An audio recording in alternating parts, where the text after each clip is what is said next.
Okay, hi first grade. So I just did a little meet with your classes, but I just wanted to do a quick refresher. So we're making a connection with the story of the cat and the bird. We did work our last lesson on a little spring songbird. And then for our next thing, we're gonna be thinking about our cat in here. And I was mentioning earlier how I love how Paul Klee, he really thought about lots of geometric squares and rectangles in his artwork, so we're gonna make some connections with that today.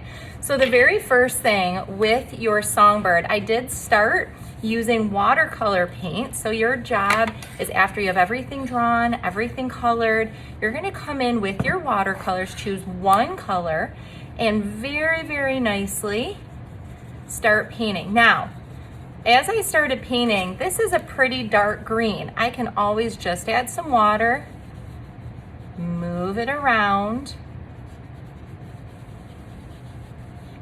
Okay, so if you ever accidentally paint maybe a little too dark, you can always go back in and just add water to your paper. All right, so that is the first thing. So I'm gonna quickly finish up here painting, and then I'll show you the next part. All right, I'll be right back.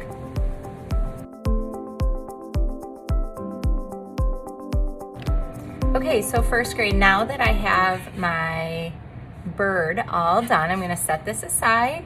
All right, it's all finished, it's drying. I'm gonna set that aside, and I grabbed a new piece of paper, and this is where I'm gonna make that cat that is in our story, the cat and the bird. So on my paper, I am going to start with a border all the way around, and I enjoy starting with a border for this project because I love the crisp white border, like a picture frame that it makes for the artwork.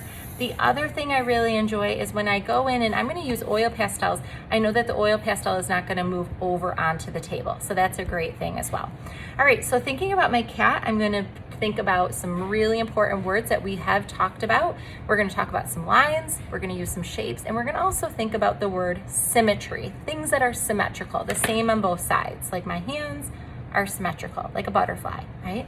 So I'm going to begin with an arched line on the top of my cat's head, and cats have those triangular pointy ears, so I'm going to make my ears, and then I'm going to connect them with a big U shape. All right, so I have my ears and my head, and inside those ears I'm going to make some triangles. That's like the inner ear. Now, one thing I like about Paul Klee's cat, when I looked at his painting called The Cat and the Bird, I love how he actually used a heart for his nose. So I'm going to make that fun heart nose to make a connection with Paul Klee. And another that's a very symmetrical shape, same on both sides. And I'm going to connect it into my mouth.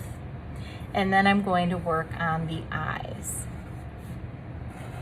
So eyes, think about big footballs, or the idea of a leaf shape or a lemon. Now I put a big circle. This is for your iris. That's the color of the eye.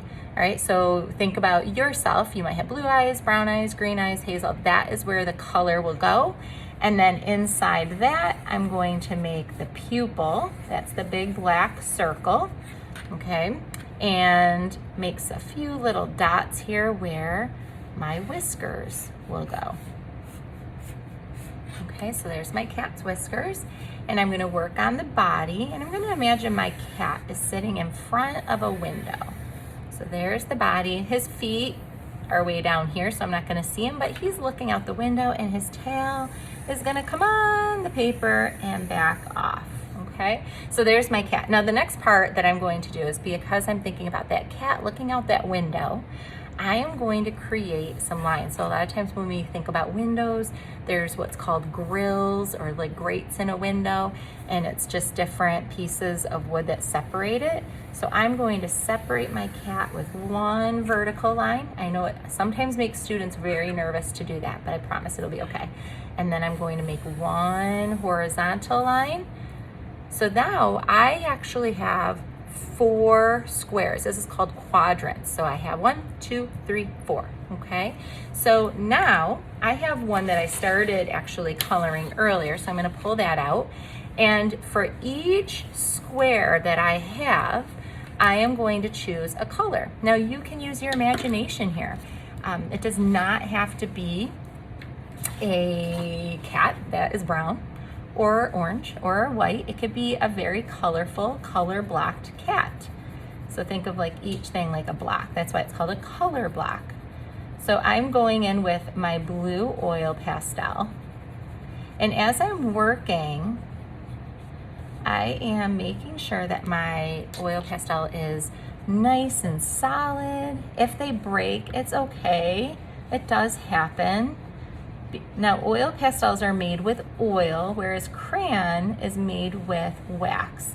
So the difference about them is the way that they appear when they're applied. Sometimes when you color with a crayon, it's going to have a little more texture to it, where you can see a little more white of the paper, whereas oil pastel, it's a little more solid. All right, I'm gonna come in, let's think. I'm gonna do my nose. I'm gonna do one side of my nose because I did divide my paper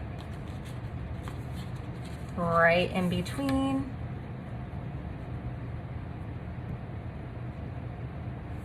Okay, there's my cat's nose. And then I'm going to choose a color for my background, okay, just for this square. So I'm just working on one square at a time. So for this one, it could be anything. I'm leaning towards orange. So now, I wanna be careful. I don't wanna go on top of my blue. And also, if you need to peel oil pastels, they peel just like a crayon. You can just peel the paper off. Okay, just put it in the trash when you're done. So I'm gonna work.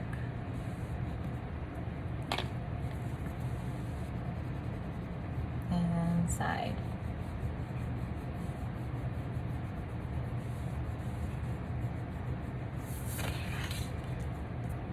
And if a little gets in your border, it's okay.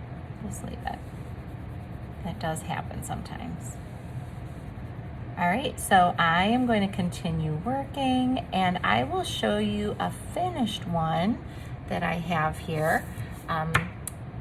You know, just so you get an idea. This, I have a lot of cats. So here's the beginning, here's the process of coloring, and then this is my finished one.